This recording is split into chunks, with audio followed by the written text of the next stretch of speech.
Amén. En este momento quiero invitarles que usted abra su Biblia en el libro de Lucas. Yo no le dije nada, absolutamente nada a Eddie, pero Eddie, cuando comenzó a tocar el tema de la ofrenda y cuando habló acerca de el recordatorio de lo que estamos recordando y celebrando en esta oportunidad, en este día, él citó un pasaje acerca de aquellas personas que iban camino a Emaús y que el Señor los interceptó y se encontró con ellos en el camino. Pues ahí vamos a comenzar nuestro mensaje y nuestra predicación, el mensaje y la palabra que vamos a meditar hoy en este día bajo el título y el tema: el poder profético de la resurrección.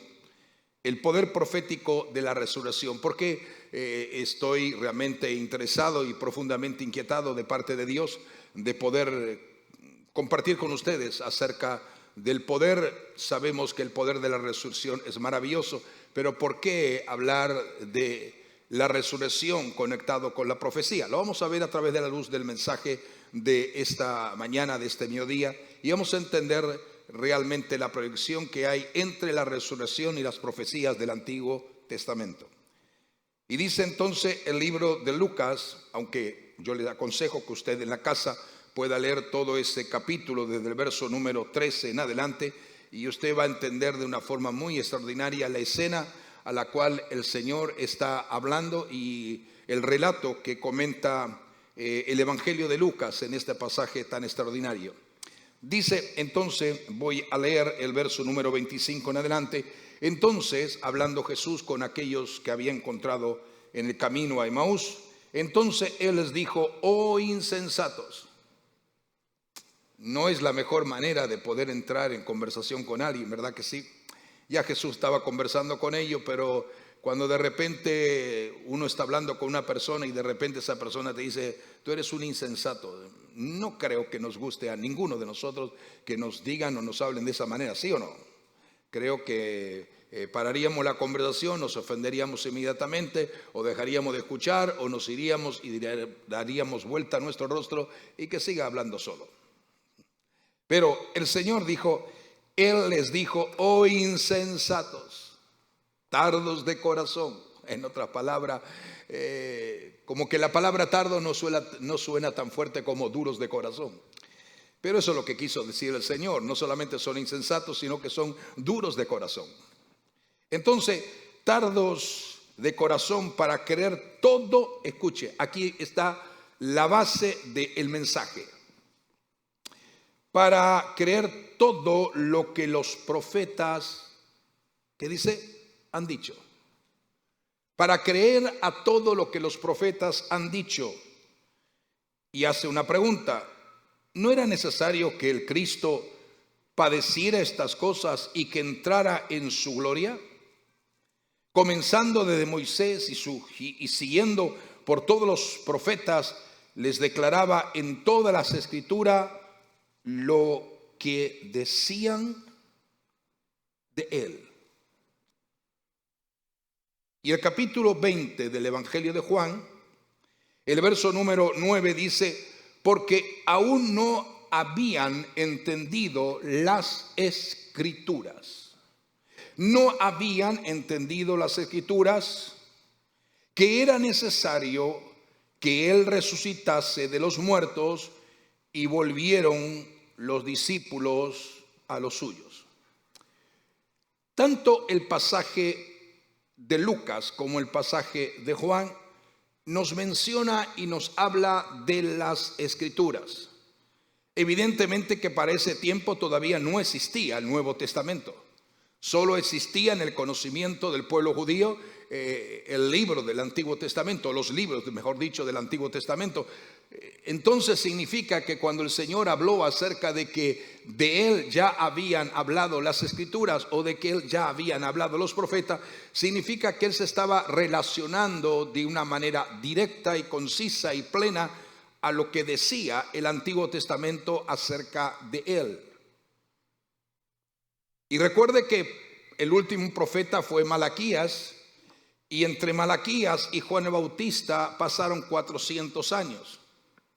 Entre Isaías y el cumplimiento de Jesús pasaron 750 años. Es decir, que estamos hablando que en algunos casos 400, en otros casos 700, en otros casos hasta 1000 y 1500 años hablaron acerca de que el Mesías no solo iba a sufrir, como lo describe Isaías capítulo 53, sino que también el Señor que sufría, el Señor que moría, el Señor que era crucificado, también dijo que Él iba a resucitar. O sea, podemos observar algo interesante en el mensaje que estamos compartiendo en esta mañana para que podamos entender que el Señor es el Señor que tiene realmente soberanía, gobierno y control a través de las edades.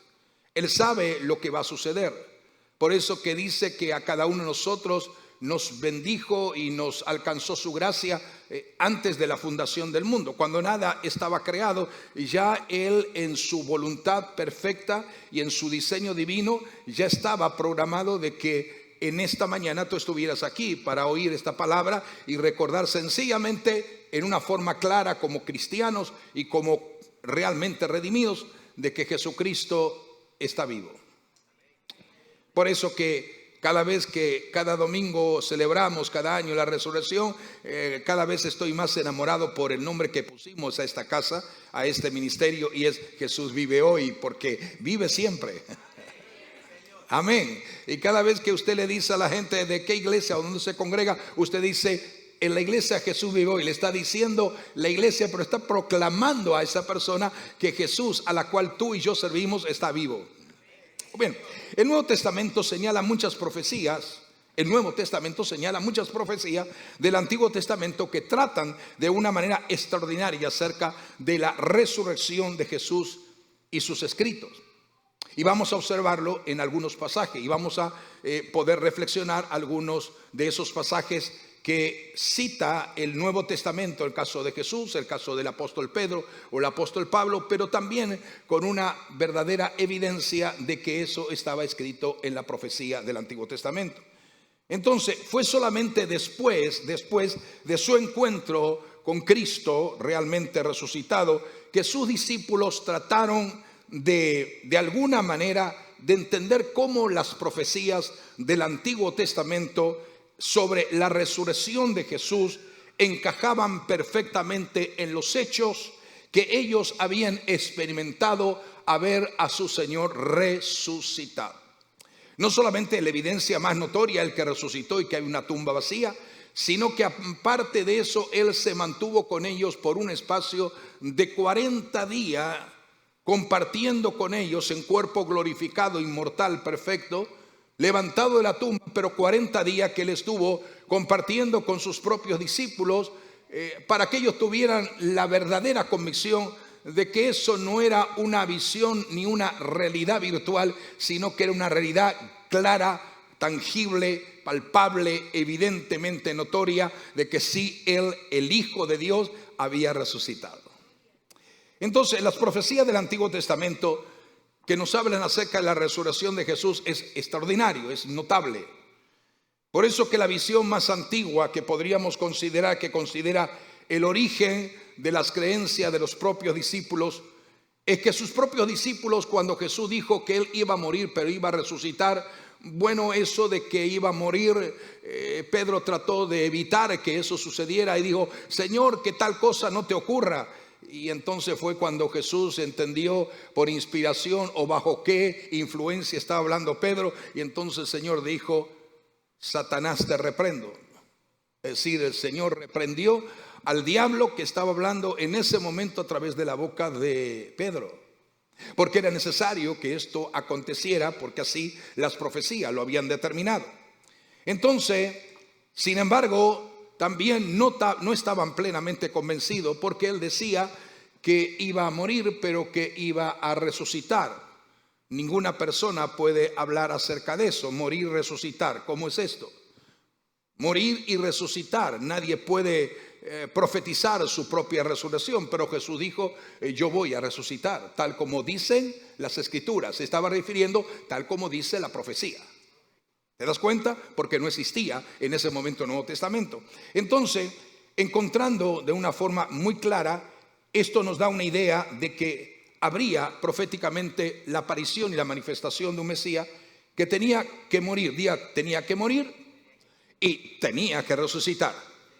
Para nosotros las dos noticias son extraordinarias. Para nosotros es una buena noticia las dos, el que Él murió y el que Él resucitó. Para nosotros las dos son extraordinarias noticias. Porque si Él no hubiera muerto, yo no hubiera vivido. Y si Él no hubiera resucitado, no hubiera confirmado la evidencia que yo voy a vivir y tú vivirás para siempre con Él en gloria. O sea, para nosotros como creyentes, como redimidos, como perdonados, aleluya, es una buena noticia. Él murió, Él resucitó. Entonces, los cristianos primitivos en la iglesia de los Hechos de los Apóstoles estaban convencidos plenamente que la resurrección de Jesús, al igual que la crucifixión, estaban contenidos totalmente en las profecías bíblicas. Y lo vamos a demostrar bíblicamente. Por ejemplo, tenemos un caso muy palpable y muy notorio de esto cuando leemos en 1 Corintios capítulo 15, el verso número 3 y 5. Es más, yo les aconsejaría que si no lo pueden hacer hoy, lo hagan mañana durante esta semana. Pero el capítulo 15 de 1 Corintios, escrito por el apóstol Pablo, nos da una explicación muy abierta, muy explicativa, muy desarrollada, en una forma revelada, muy impactante acerca de la resurrección. Casi todo el capítulo, prácticamente todo el capítulo 15 de 1 Corintios nos habla acerca de la resurrección de Jesús. Entonces, ¿acaso no tenía que sufrir el Cristo estas cosas antes de entrar en gloria? Sí, porque Él dijo que a través de la muerte Él sería glorificado. Eso lo hemos explicado ya el día viernes, no vamos a retroceder a volver a explicarlo. Del mismo modo en que el relato, por ejemplo, de Juan y de Pedro, de la inspección de el discípulo amado, ¿se acuerdan? Y eso lo explicó hace un momento inclusive también Eddie, y es que llegó las mujeres, encontraron la tumba abierta, la piedra removida, el testimonio del ángel o de los ángeles, y detrás de eso vinieron Juan y Pedro. Dice que Juan llegó más rápido, parece que Juan era más joven o tenía más facilidad de correr que Pedro. Pero llegó más rápido y detrás de Juan llegó Pedro.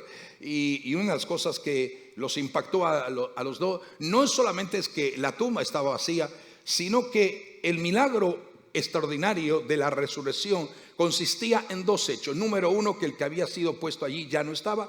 Número dos, que él, conforme la costumbre del pueblo hebreo y conforme la sepultura, él había sido envuelto en unos lienzos y sudarios. Se dice que esos lienzos y sudarios, cuando se envuelve a una persona, según de acuerdo a la costumbre de los hebreos, pesa aproximadamente de 30 a 40 kilos de peso. O sea, un vendaje que es bastante pesado. Yo no creo que ninguno de ustedes envuelto en 30 o 40 kilos de vendaje pueda moverse.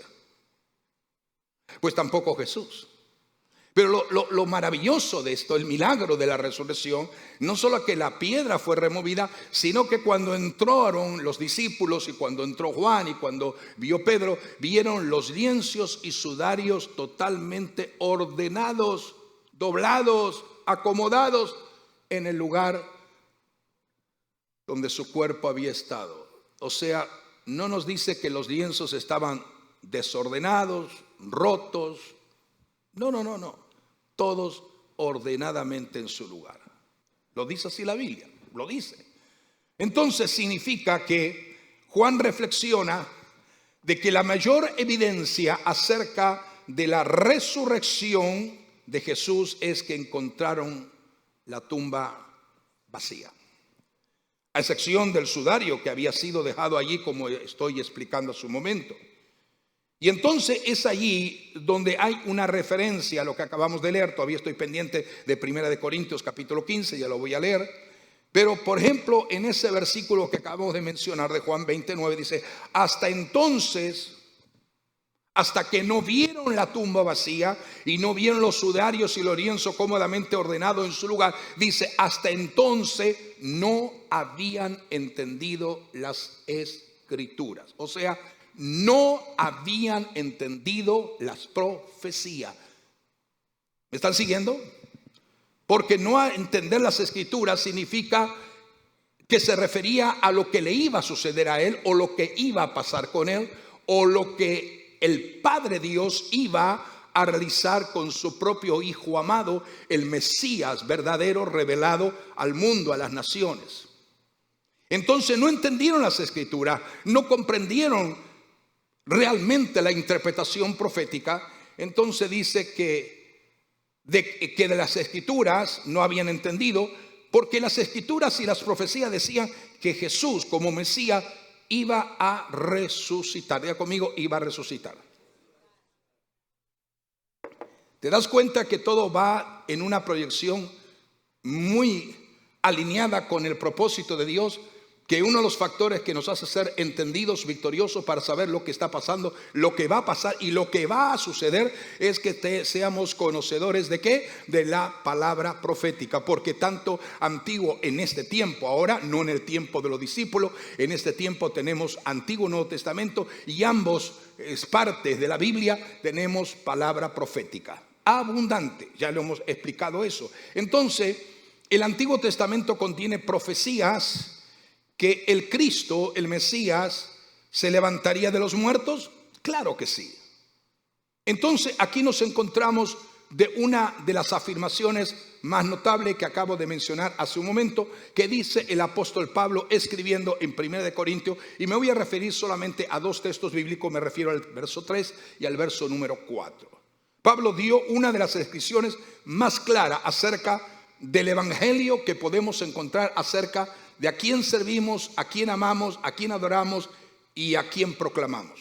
Entonces dice el apóstol Pablo escribiendo: porque primeramente os he enseñado lo que asimismo recibí.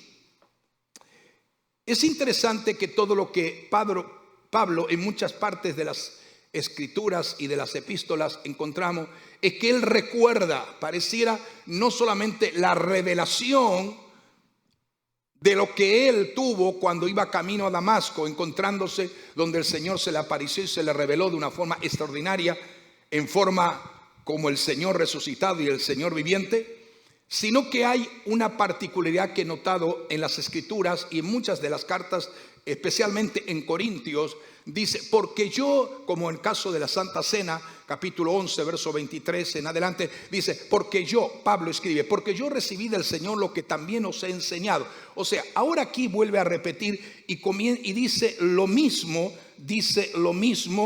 porque primeramente os he enseñado lo que asimismo recibí de parte de él.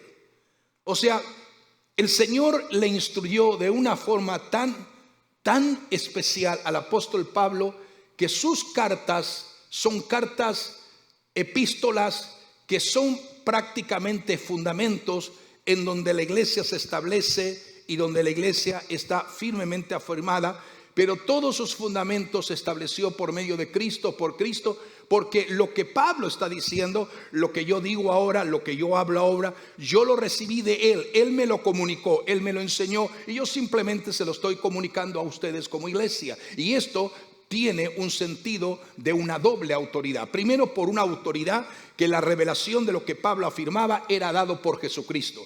Segundo, que Pablo como apóstol y como ministro del evangelio tenía una autoridad implícita dentro de él, porque era el que había realmente declarado que Jesucristo era el Señor, cuando él dijo: para mí el vivir es Cristo y el morir me es ganancia. Otra buena noticia: si vivo en Cristo es una buena noticia, si muero en Cristo es una buena noticia. Siempre en el evangelio las noticias son buenas.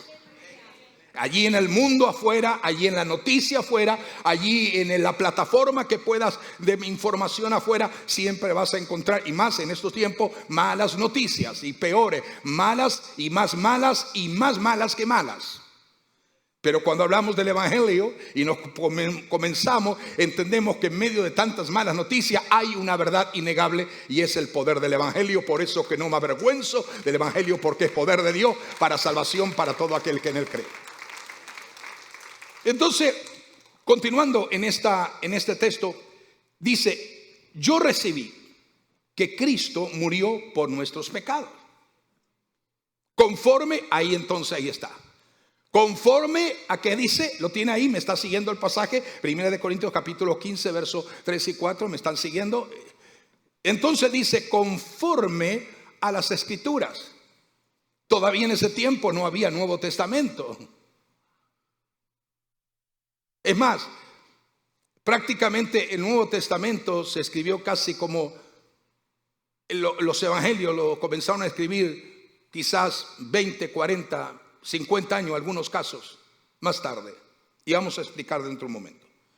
Entonces dice, conforme las Escrituras. Entonces lo que Pablo está diciendo, que el Cristo que murió por nuestros pecados, ya las Escrituras, o sea, ya las profecías lo habían anticipado. Por eso es el poder profético de la resurrección.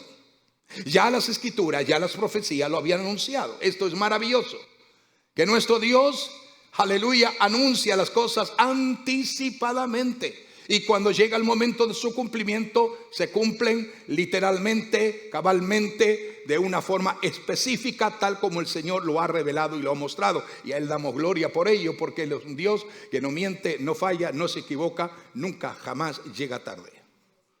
Entonces dice, conforme las Escrituras, y no solo que Cristo moría por nuestros pecados, los profetas y las profecías decían, sino que también iba a ser sepultado, pero también que iba a resucitar al tercer día, conforme las Escrituras. Por 2 veces consecutivas en una misma expresión bíblica, el apóstol Pablo menciona y dice Escritura, se refiere a las profecías.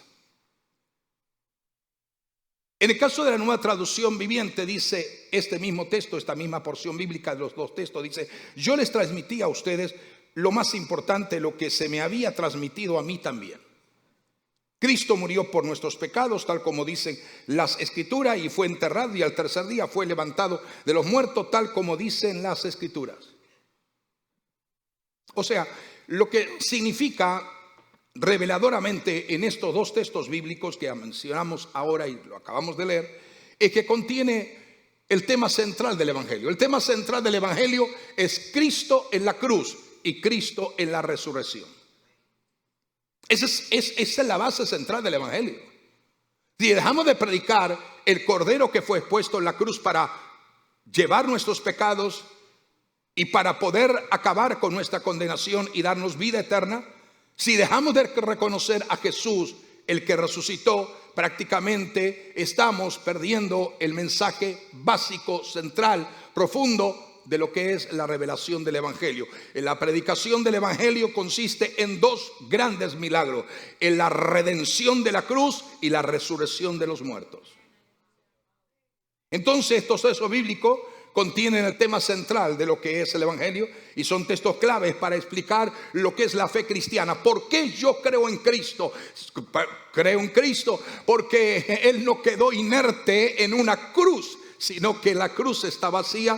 ¿Y por qué creo en Cristo? Porque no quedó inerte en un sepulcro, porque la tumba está vacía. Hay 2 testimonios donde Jesús fue colocado y ambos están vacíos hasta el día de hoy: cruz y sepultura.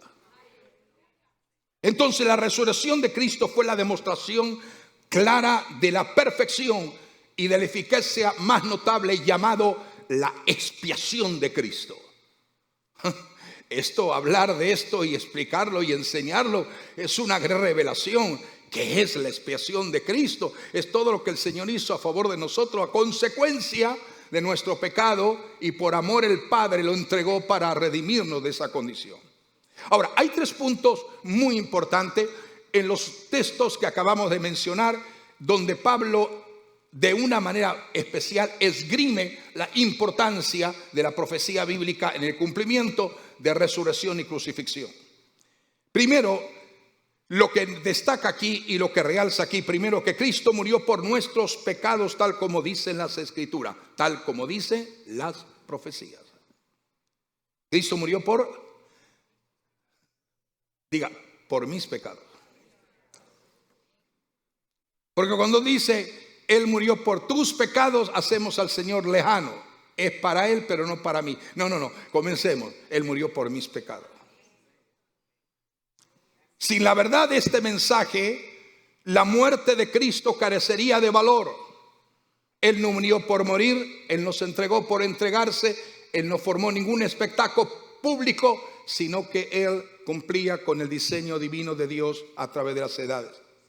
Y dice la Biblia que los que creen en Él seguirán realmente libres para siempre del pecado y la maldad. O sea, esto es muy importante. Cristo, para algunos, hasta el día de hoy, para muchísimos millones de personas, Cristo carece de valor. Y no le dan importancia a lo que el Señor hizo por nosotros. Por eso en ellos todavía existe el pecado y no hay esperanza. Sin embargo, Cristo, como el Hijo de Dios, sin pecado sufrió el castigo del pecado y de esa manera quitó los pecados de quienes creen en Él. Así que yo puedo decir, alabado sea mi Señor, que Él quitó mis pecados. Cuando Satanás se levante para acusarte, dile, diablo, tú sigues siendo padre de mentira. Mira con qué estoy limpio, no con jabón de lavadores, como decía la profecía de Isaías, ni con este ingrediente o este químico de limpieza, sino que soy emblanquecido por la sangre gloriosa de Jesucristo vertida en la cruz del Calvario. Entonces, habiendo escrito esto, Pablo, habiendo Jesús hablado esto camino a Emaús con aquellos dos que iban, y vamos a explicar un poquito más acerca de esto, el Nuevo Testamento, antes que el Nuevo Testamento existiera, él tenía que hacer referencia a que el Antiguo Testamento ya había hablado acerca de esto. Por eso que no tengamos la menor duda que las Escrituras se refieren en este caso mencionado a las profecías, tal como lo establecen los textos.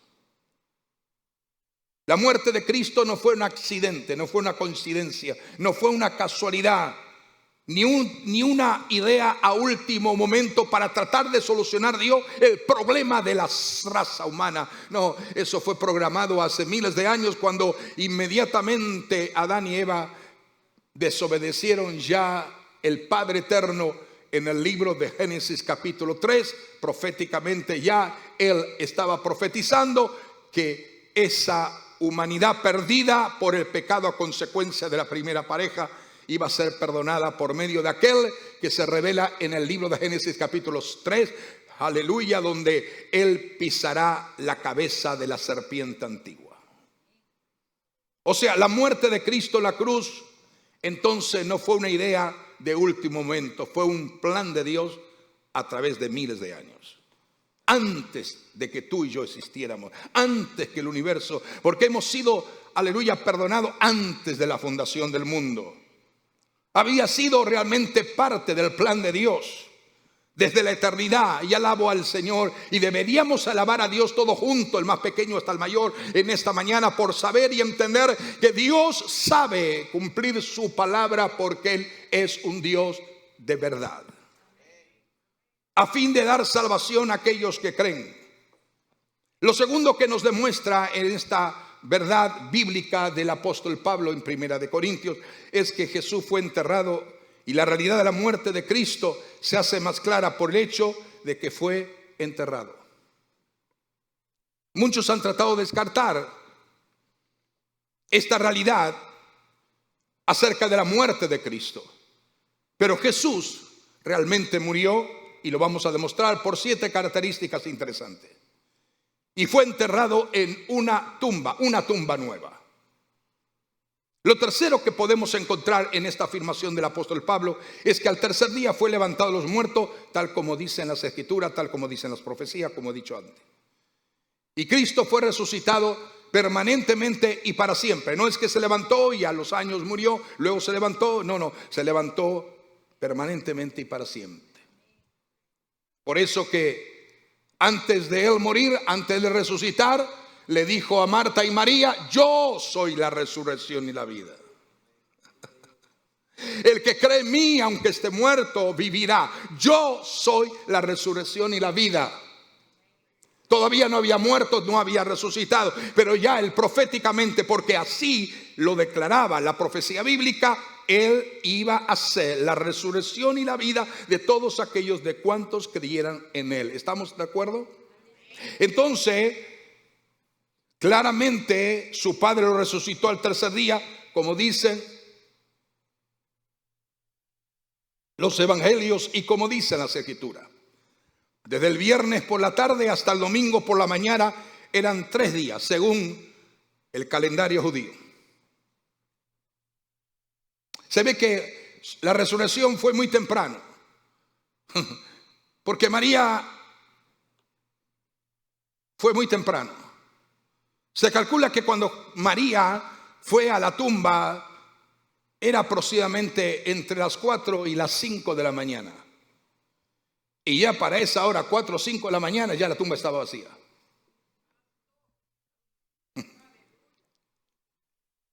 Eso se dio tal como dice las escrituras o las profecías. Y Jesús citó al profeta. Y mire qué interesante esto.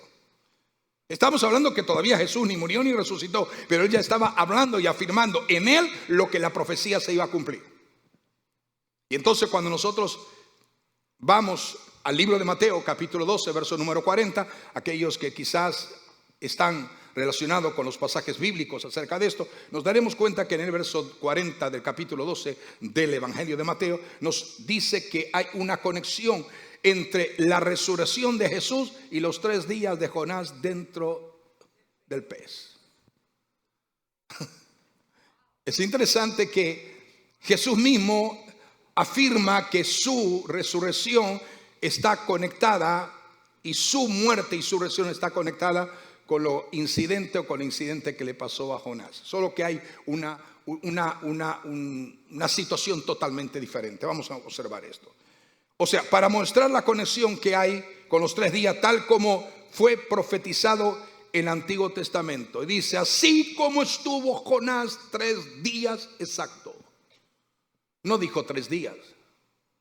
Dijo, así como estuvo 3 días y 3 noches, así es necesario que el Hijo del Hombre esté 3 días y 3 noches en el corazón de la tierra. O sea, que haya experimentado esa situación.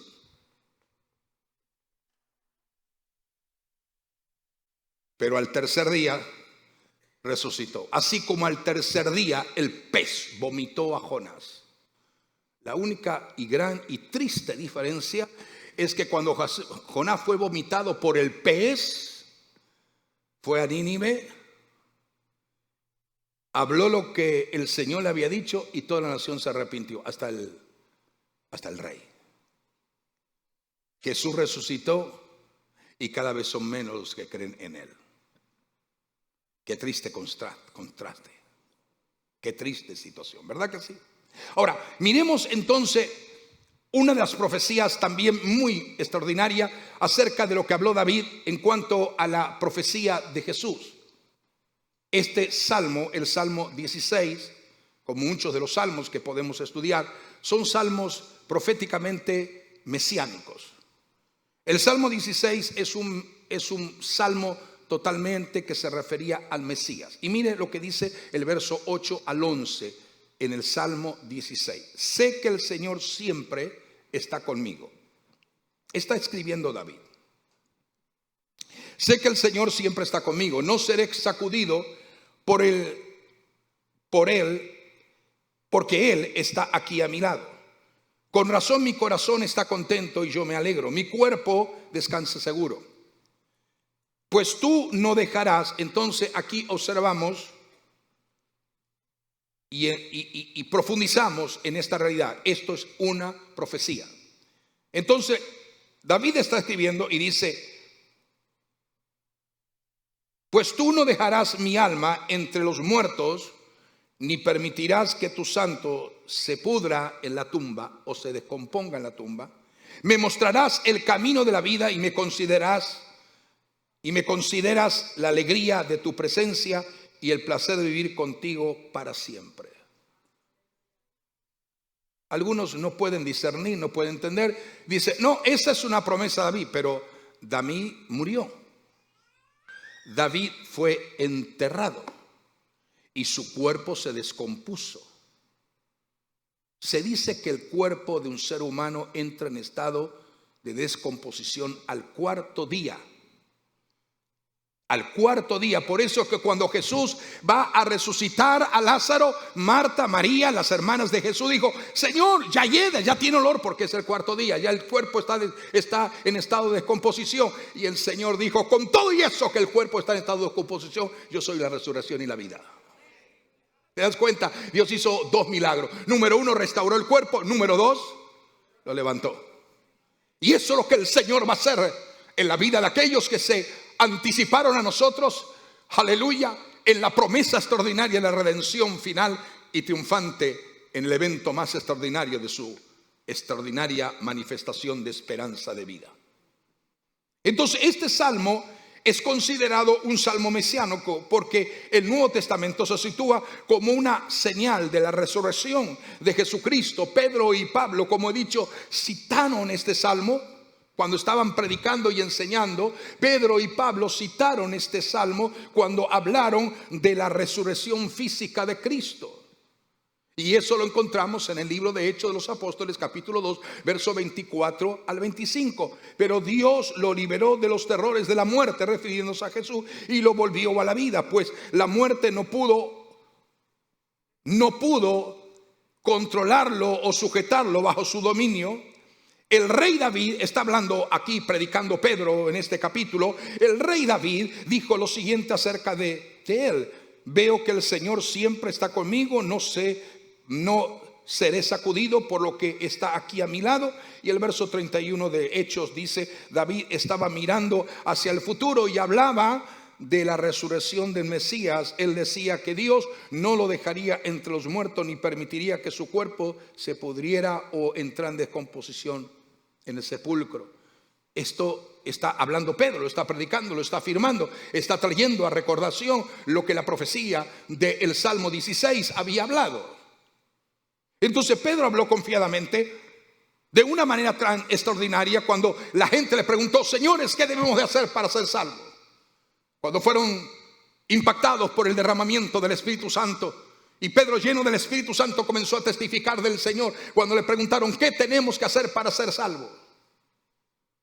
Y entonces Pedro dijo: arrepentíos y convertíos y creed en el Evangelio. Y entonces Pedro le comienza a narrar todo lo que tiene que ver con la verdad innegable de la muerte y resurrección.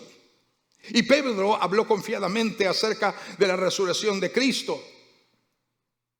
Y lo primero que nosotros nos preguntamos: ¿cómo es que la gente toleró el que Pedro le dijera todas estas realidades que había acontecido con la persona de Jesús? Pedro, en ese momento, cuando está predicando y está hablando acerca de lo que le había sucedido a Jesús en la cruz y en la tumba, habían pasado 2 meses. 2 meses habían pasado. O sea, Jesús hacía 2 meses que fue ejecutado y Jesús hacía 2 meses que había resucitado. Y públicamente su muerte y resurrección aún era noticia en todo Jerusalén y en toda la parte de aquella región de Palestina. Si Jesús no hubiera muerto como Pedro lo afirmaba y la profecía lo afirmaba, realmente la gente se habría burlado de Pedro y no hubieran hecho caso a lo que Pedro estaba diciendo. Sin embargo, la respuesta es que 3,000 personas recibieron a Cristo y creyeron en el resucitado. Y si Cristo no hubiera resucitado, realmente las autoridades habían mostrado su cuerpo y le habrían puesto fin a esa nueva fe que Pedro intentaba proclamar abiertamente después de haber sido lleno del Espíritu Santo. La gente puede refutar cualquier ideología religiosa, puede refutar cualquier condición religiosa o cualquier ideal religioso. Buda está muerto y bien muerto que está. Lo mismo pasa con Confucio, lo mismo pasa con los líderes que se levantaron a través de la historia, políticos, religiosos, emperadores, grandes, pequeños. Pero sin embargo, el único que podemos seguir proclamando que Jesús sigue estando vivo es aquel que se levantó al tercer día para nunca más morir y darnos vida y vida en abundancia.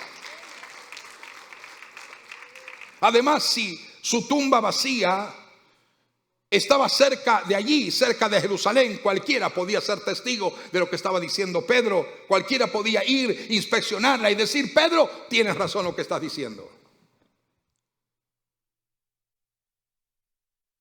Si hay verdaderamente un incrédulo en este momento y en esta mañana escuchando este mensaje, haríamos un esfuerzo al máximo a pagarle un pasaje a Israel ida y vuelta, y que solamente vaya, esté un día y vea la tumba. Pedro y los demás apóstoles vieron a Cristo resucitado y ellos fueron transformados. ¿Por qué tú y yo somos transformados? Porque Él vive. Y ahora ellos están dispuestos a seguir proclamando este ardiente mensaje, este gran evento con pasión, con convicción. ¿Sabes una cosa? Cuando hables de Jesús, no hables como un Señor a quien tú sirves, derrotado, fracasado, destruido. No. Habla con pasión, habla con convicción, habla con dinamismo, habla con la seguridad. Habla, aleluya, que está cerca y que Él está dentro de ti a través del poder del Espíritu Santo para darte vida nueva. Porque es que hay gente que grita para tantas cosas, pero para hablar de Cristo le da pena, se avergüenzan. Y Jesús le ama. Sabía que el Señor, y hablan tan bajito para que nadie lo escuche, que el Señor murió por ti. No, hermano, hable con pasión. Yo en ese momento, dice que 3,000 hombres se convirtieron, hombres y mujeres se convirtieron a la predicación del mensaje de Pedro. Yo no creo que Pedro estuviera hablando muy bajito. No tenía micrófonos, no tenía, aleluya, audición como la tenemos hoy, equipos de sonido como la tenía. Así que él tuvo que hablar. Imagínense, por ejemplo, piense por un momento, aleluya: varones galileos que estáis aquí en esta mañana. Yo sería bueno para predicar sin micrófono, ¿verdad que sí? Pero nací en la edad del audio, del micrófono, entonces vamos a lo que es un poquito más fácil. Pero tú puedes llegar a pensar cómo Pedro estaba hablando con qué seguridad estaba hablando, con qué gozo, con qué destreza. Ya no era el que decía: no vayas a la cruz para que no te suceda nada. No. Ahora él estaba dispuesto a dar su vida por el que había muerto y resucitado por él. Esto es maravilloso, esto es sublime. Algunos no le van a entender. Algunos hoy en día, muchos cristianos no van a entender la realidad de la vida de muchos otros cristianos que están dispuestos a darlo el todo por aquel que en la cruz y en la muerte y en la resurrección y en la vida nos dio victoria aplastante sobre toda adversidad de las tinieblas. Nuestra fe es la mayor credibilidad. Y también nuestra fe depende de la veracidad de todo lo que estamos diciendo. Aleluya. Aleluya. Nuestro Salvador, nuestro Señor, nuestro Rey está vivo y puede ayudarnos en cualquier tiempo de necesidad. Por eso que oramos a Él y clamamos a Él con toda seguridad: Señor, estoy enfermo, Señor, tú eres el poderoso que tienes poder para sanarme. Claro, y el Señor viene y pone sus manos y toca nuestro cuerpo y recibimos un milagro, una sanidad en forma inesperada, en forma sorpresiva, en el momento que no estamos quizás pensando otra cosa. Viene ahí el poder del Señor, nos ministra, nos sana, o viene el poder del Señor, nos libera, o viene el poder del Señor y trae un milagro, viene el poder del Señor y trae una provisión, o viene el poder del Señor y transforma tu vida apagada, destruida, corrupta por el pecado y la maldad, y te hace un nuevo hombre y te hace una nueva mujer, cambiado por el programa no de un hombre, sino por el poder glorioso de la cruz y de la resurrección. Y al igual que Él conquistó la muerte un día por medio de Él, también nosotros conquistaremos la muerte. La fe cristiana está basada en el hecho fundamental, aleluya, diga conmigo: una tumba vacía. Vamos, dígalo más fuerte: una tumba vacía. La fe cristiana está basada en el hecho fundamental de una tumba vacía. ¿Le gusta oír esto? ¿Le gusta oír esto? Claro que sí. Es un mensaje que nos alienta, es un mensaje que nos inspira, es un mensaje que provoca en nosotros, aleluya, un estado ardiente de poder ser encendido por la pasión de su gloria y de su presencia para proclamar la verdad gloriosa del evangelio de Cristo al mundo y a las naciones. No puedes descuidar, iglesia, esta parte principal. es la esencia, es todo lo que tiene el Evangelio. Cuando hables a otros de tu fe y de tu Señor, habla con pasión. David proféticamente había alcanzado estos niveles. Luego te invitaría, pero no lo voy a leer ahora, que puedas leer también el caso de Hechos de los Apóstoles, el capítulo 13, verso 35 al 37, y te das cuenta que aún Pablo menciona la palabra del Salmo 16. Entonces, esto nos está diciendo claramente que hubieron evidencias notables que demuestran que Jesús es único en la historia, en el presente y en la eternidad, y prueba innegablemente que Él es el Hijo de Dios. Nadie más ha predicho, profetizado su propia resurrección y ha resucitado en forma victoriosa.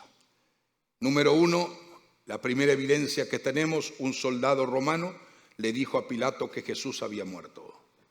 Número dos, los soldados romanos no le quebraron las piernas a Jesús, porque cuando lo iban a hacer encontraron que ya estaba muerto, y uno de ellos le atravesó el costado con una lanza para certificar que así había pasado. La profecía había dicho, y la profecía dice: no se le quebrará las piernas al Mesías.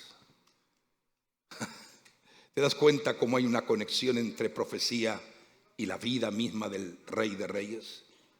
La tercera característica era que José de Arimatea y Nicodemo, dos discípulos secretos del Señor, envolvieron el cuerpo de Jesús y lo colocaron en la tumba, que era propiedad exclusiva de José de Arimatea. María Magdalena y María, la madre de Jesús, estuvieron presentes cuando pusieron a Jesús en la tumba. Quinta evidencia: el domingo por la mañana Pedro y Juan también fueron a la misma tumba. Sexta evidencia: los soldados romanos sellaron y vigilaron en la tumba, y los fariseos, escribas y los sacerdotes como Caifás y tantos otros le pagaron a los soldados para que no dijeran la verdad y dijeran una mentira, que sus discípulos habían robado el cuerpo. Séptima evidencia: si los discípulos hubieran robado el cuerpo de Jesús, su fe habría sido una farsa, un engaño sin sentido.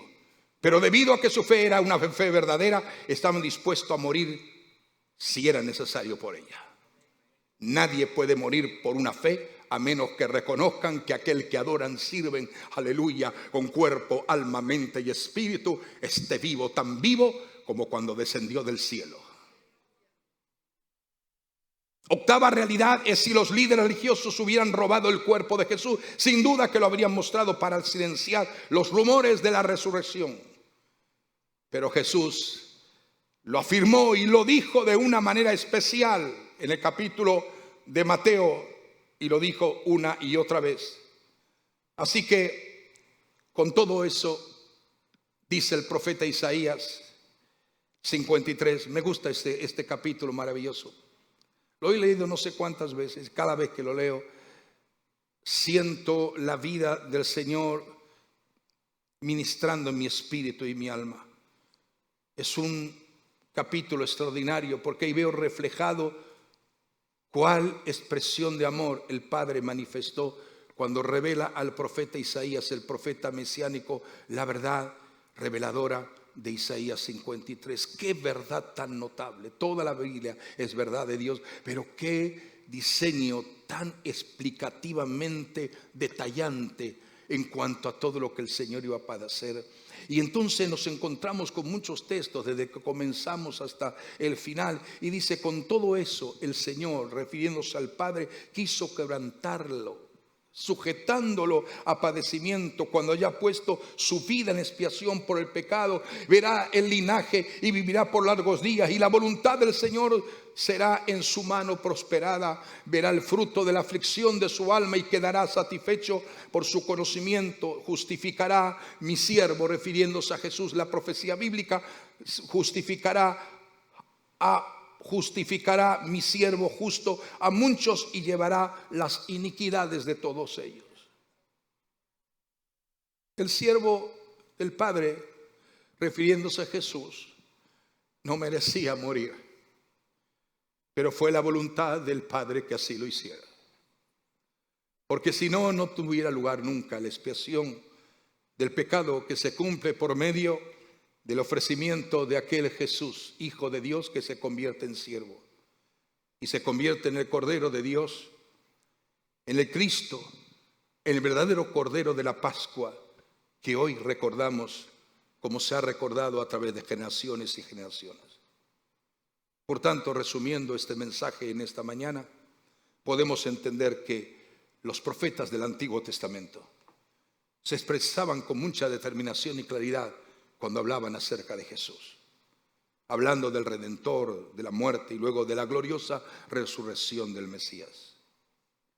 Él tenía presente, Dios, los que iban a ser salvos por medio de lo que el Señor iba a hacer, no por lo que nosotros hubiéramos hecho. Y el origen de todas estas verdades, iglesia, está revelada en esa Biblia que tú tienes en tus manos.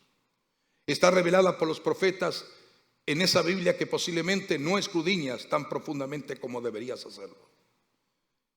Y es lo que constituye nuestra fe y nuestra base para vivir y entender que el cristianismo no es una religión, sino una vida, aleluya, en relación con Dios.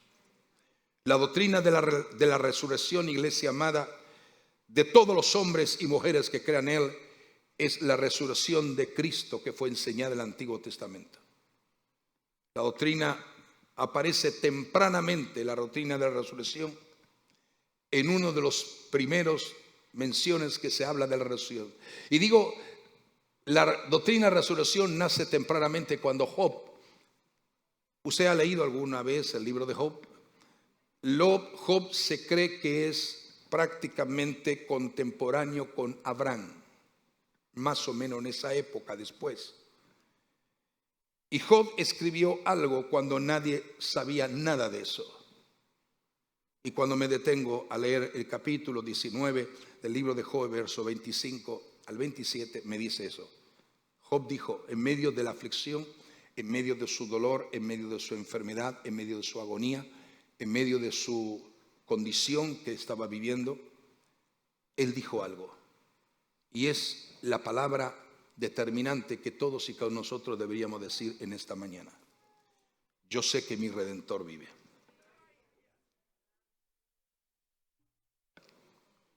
Yo sé que mi Redentor vive. Y al fin, ¿te das cuenta que aquí Job, sin saber y entender y hablando, está profetizando lo que iba a pasar con su Redentor? Dice, yo sé que mi Redentor vive y al fin se levantará sobre el polvo. Se levantará sobre la tierra. Y después, ahora, él está diciendo, él, hablando él, con lo que está viviendo, lo que está experimentando.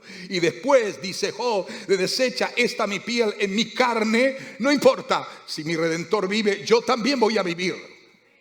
Y aunque mi piel y aunque mi cuerpo está siendo realmente afectado por una llaga que me cubre completamente, dice, no importa que aunque sea mi piel deshecha en mi carne, he de ver a Dios, al cual veré por mí mismo y mis ojos lo verán, no otro. Aunque mi corazón desfallece dentro de mí, yo sé que mi Redentor vive. Este pasaje nos debe inspirar a todos nosotros en este momento extraordinario, porque Job no solamente afirma su propia resurrección, sino que a la misma vez afirma la verdad del Redentor en la que él creía, aleluya, aleluya, para luego estar con él por la eternidad. Los llama Redentor. No hay casualidades en la Biblia, no hay coincidencias. Hay verdades reveladas por el Espíritu de la gloria, por la presencia del Dios Todopoderoso. ¿Te atreverías a decir, si Job, sin tener la luz del Espíritu Santo que tú y yo tenemos en esta mañana, el cual tenemos las Escrituras y el Espíritu que nos revela los profundos misterios de Dios, si tenemos ese conocimiento amplio por revelación y por el Espíritu Santo, podemos decir con más destreza y con más seguridad, yo sé que mi Redentor vive? Claro que tenemos que decirlo. Y yo podría citar en esta mañana más de 70 versos bíblicos proféticos del Antiguo Testamento que hablan de la resurrección de Jesús. Job, los Salmos, Isaías, Daniel, Oseas, un sinnúmero de textos bíblicos. En donde más se menciona es en los Salmos. Aleluya. Entonces Jesús le dijo: necio, insensatos, duros de corazón. Y sabes, me agrada que Jesús dice que comenzó mientras caminaba con ellos. La distancia que había entre Jerusalén y Emaús era aproximadamente unos 11, 12 kilómetros. Y mientras Jesús iba a caminar y ellos no se daban cuenta que Jesús era el que hablaba con ellos, dice que Jesús, cuando le estaba hablando acerca de eso, dice que le comenzó a hablar y a mencionar las escrituras. Y le comenzó a guiar a través de los escritos de Moisés y de todos los profetas. Y le explicó que las escrituras decían acerca de él mismo. Es decir, que el Señor le dio en un trayecto de unos 12, 11 kilómetros, le dio un profundo discipulado acerca del poder de la resurrección, para finalmente llevarlos y entrar juntos a la casa. Dijo: la noche está avanzada, el día declinó, ¿por qué no te quedas con nosotros esta noche, forastero? Y entonces sigue tu camino mañana. Le habló la profecía, todo lo que decían acerca de Jesús, y no entendieron nada. Pero entonces, cuando entraron a la casa, se sentaron para comer. Jesús tomó el pan y lo partió. Y dice la Biblia que cuando él partió el pan, los ojos de los dos fueron abiertos. ¿Qué tiene que hacer el Señor para que tus ojos sean abiertos en esta mañana? Partir el pan, sanar tu enfermedad, cambiar tu pensamiento, cambiar tu ideología equivocada, animarte con prontitud nueva y profunda del Espíritu. Pregunto, estamos en la casa de nuestro Señor. Y cuando partió el pan, diga conmigo, cuando partió el pan, no habían comprendido nada, pero cuando partió el pan, no entendieron nada. Porque ellos se preguntaban por qué Dios no intervino para que Jesús no muriera. No entendían nada. Al igual que el resto del mundo hoy en día, no entienden nada. Al igual que muchos creyentes que profesan conocer al Señor, no entienden nada. Porque están ciegos. Porque no entienden los valores del reino de Dios. Porque para muchos los valores de ello es el valor político, el valor económico, el valor militar, el valor material, el valor de lo que poseen, el valor de lo que ganan. No es el reino de Dios. Pero el Señor dijo que el último será el primero. Y la vida surge del primero, porque Él fue primicia de los que habían de resucitar. Él fue el primero, siendo por la humanidad descartado y considerando que no tiene valor. Él fue el primero. Él fue primicia de los que habían de resucitar. Hoy en día los valores del mundo son los mismos. Pero Jesús, triste y lamentablemente, es tan despreciado hoy, después de 2000 años, como lo fue en los días de su ministerio en la tierra.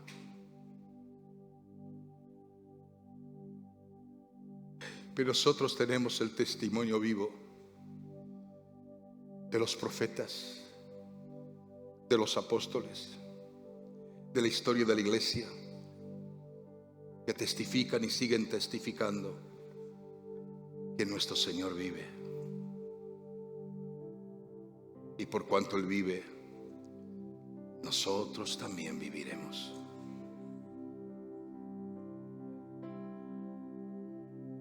Él está aquí para ministrar lo más profundo de tu ser interior, para dar el consuelo que nadie te puede dar. a darte la respuesta que nadie tiene para ti.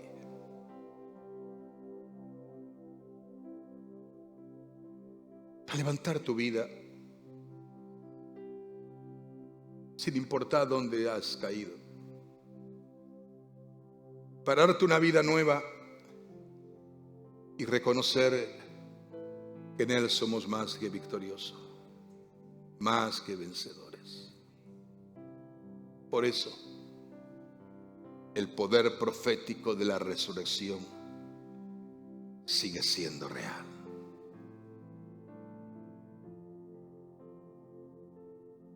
Tú podrías colocarte sobre tus pies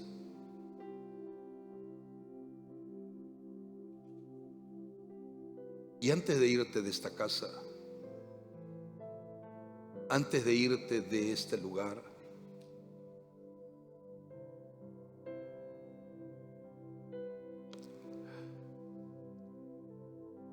reconocerle a Él como todo lo que más importante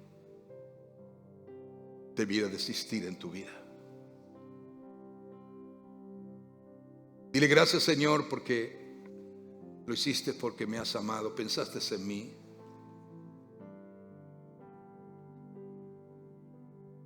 Y gracias, Señor, porque no estoy solo, no estoy sola. Hay momentos que las batallas para muchos son muy difíciles. Las pruebas que tienen que pasar algunos es demasiadamente pesada, intensa. Pero recuerda esta palabra: Jesús está contigo.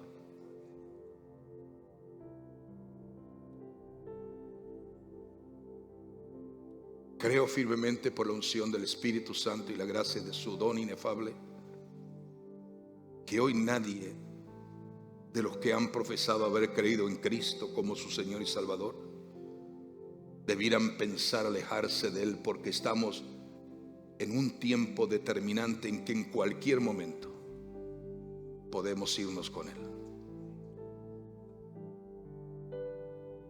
No digo la semana ni el año que viene ni este año, no, pero hay algo que late en lo profundo de nuestro espíritu, de nuestro ser interior. Porque aquel día a ti y a mí no me va a sorprender como ladrón en la noche. Porque lo estamos esperando. Y porque Maranata, ven, Señor nuestro, es nuestro clamor y es el clamor de su iglesia.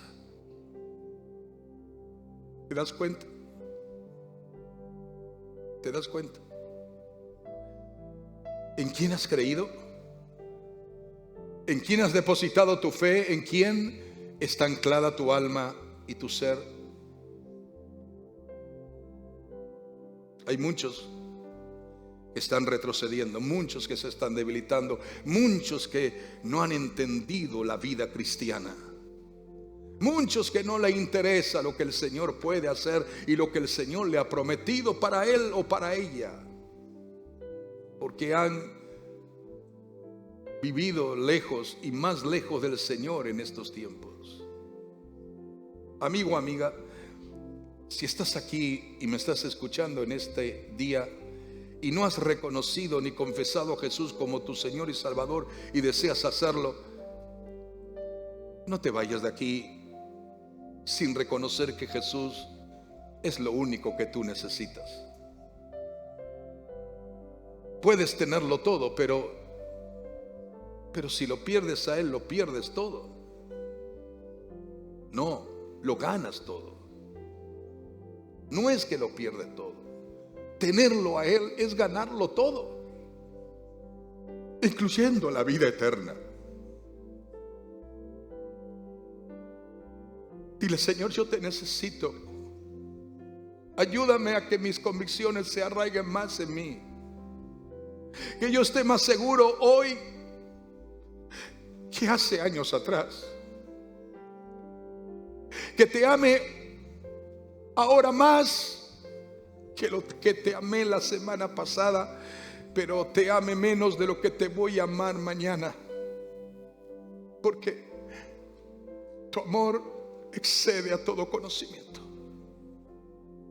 Cierra tus ojos, inclina tu rostro, y la presencia divina del Señor que está sobre ti y sobre mí, la presencia del Espíritu Santo que te hace sombra y te cobija y te cubre y te dice: hija, hijo, no estás solo, no estás sola.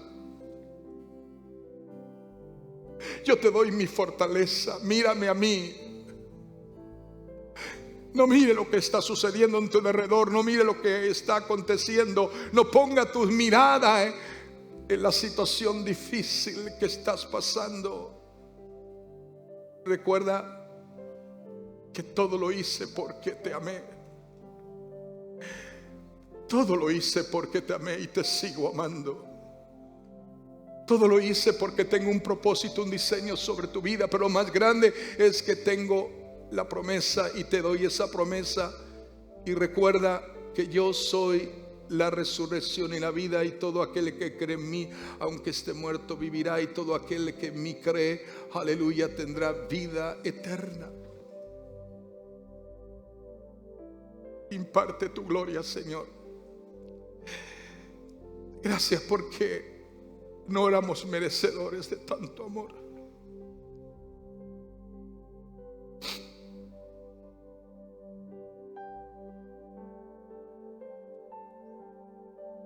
No éramos merecedores de tanta compasión y de tanta misericordia. Pero tú nos amaste. Nos amaste sin límites. Nos amaste sin condiciones.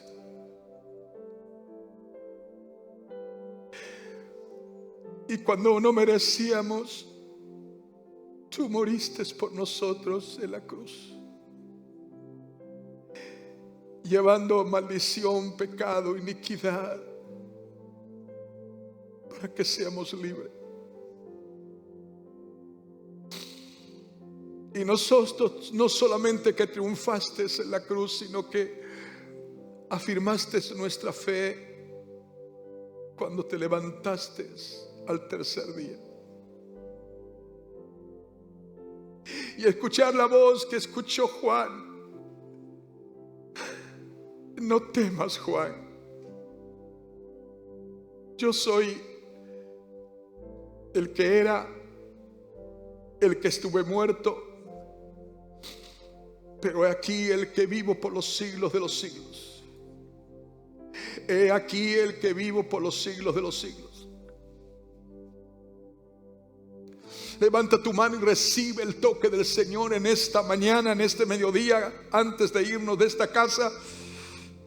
Y toda situación física en tu cuerpo en este momento reciba un milagro. Si estás atravesando por enfermedades, dolencias y malestares, recibe el toque maravilloso de Jesús de Nazaret. Porque en la cruz y en la resurrección Él afirma que tú fuiste y hemos sido completamente sanados. En el nombre de Jesús de Nazaret reprendemos la enfermedad, el dolor, la opresión, la aflicción, la parte que tu cuerpo siente, la afección y el dolor, sea en la espalda, en la rodilla, en el brazo, en el nombre de Jesús, en el estómago, en el problema del riñón, en el problema del pulmón, del corazón, en el problema de la alta o baja presión, en el problema de la diabetes, en el problema del dolor de hueso, de coyuntura. En el nombre de Jesús de Nazaret, que recibes el toque maravilloso de aquel que vive para siempre, y Él se levantó victorioso para ministrar a favor de tu vida. Este es el poder glorioso del Evangelio de Cristo revelado a través de Jesús. Recibe sanidad en esta mañana, en este mediodía. Toca, Señor, cada cuerpo enfermo. Que cada organismo que necesita un milagro reciba un milagro poderoso, milagro creativo de todo tipo. Sanidad divina en el órgano, en el cuerpo, en la parte que esté afectada, en el nombre de Jesús de Nazaret. Crea, Señor, tejidos nuevos, crea células nuevas. Toda infección, toda alergia, todo malestar, toda enfermedad, todo dolor, toda condición que está afectando el organismo de cualquier cuerpo, ya sea de los que están aquí presencialmente como los que están viéndolos a través de la transmisión, la unción de milagros se manifieste. Sana todo enfermo, libera todo cautivo, quita toda opresión, rompe toda cadena, destruye toda ligadura de las tinieblas, y que cada vida sea libre en el nombre que es sobre todo nombre, nuestro Señor y Salvador. Te lo pedimos, te lo suplicamos, y sabemos que el poder del Señor ministra sobre cada cuerpo, en el nombre de Jesús, en el nombre de Jesús. En el nombre de Jesús lo creemos y te damos gloria y honra, y decimos que cada cuerpo y cada vida es ministrada por el poder glorioso de Jesús, nuestro Salvador y Señor. Amén y amén. Aleluya. Si lo cree, bata sus manos y alabe al Señor.